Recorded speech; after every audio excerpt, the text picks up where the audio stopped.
Jonathan and Scott by Mike Owens. The following fictional case study helps to show why God must have been in charge of seemingly insignificant as well as major events in the past in order for things to be in place today.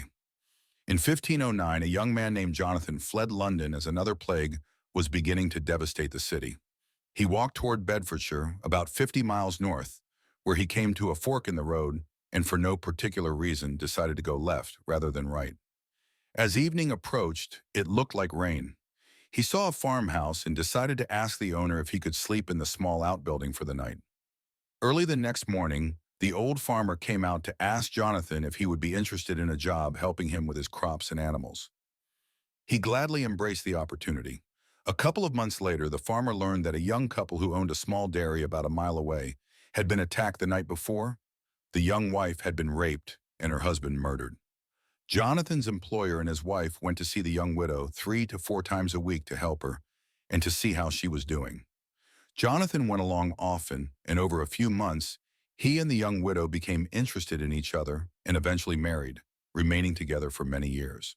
They had 5 children, including the son who was conceived the night of the rape. That son married and also had children and grandchildren. 10 generations later, Scott was born. He joined the British military in 1775 and found himself the next year fighting the Continental Army in New England. In one battle, a sniper shot a lead ball at Scott, the very instant at which his horse tripped, crushing Scott's leg. He survived the battle and was taken to an infirmary where a young Hessian nurse took care of him. They fell in love and eventually had a daughter. 4 generations later, your grandfather was born. Consider these details, asking yourself whether you would be here today if any of these had been different. 1. If Jonathan had made a right turn instead of a left in 1509. 2. If the weather had not looked bad that night, causing Jonathan to stop at the farmer's house. 3. If the marauders had not murdered the young farmer and raped his wife. 4. Consider the hundreds of other situations that had to take place in order for all of the people to marry and have children at the right times and places so that Scott would eventually be born. 5. If the sniper had pulled his trigger 1 second earlier. 6. If the young Hessian nurse had not been assigned to take care of Scott when there were many other injured soldiers. 7. Consider all of the trivial details as well as the major events that had to occur in order for your grandfather to have been born. 8. Most of us reading this scenario should consider that we might not be here if the world had not been thrown into the turmoil of World War II. What if Hitler had not somehow turned Europe upside down? Would you have met your spouse? Would your parents or grandparents have been where they were? You saw me before I was born.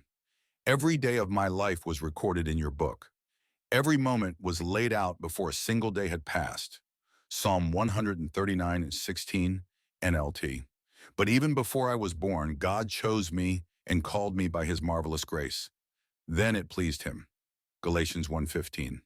In him we were also chosen, having been predestined according to the plan of him who works out everything in conformity with the purpose of his will.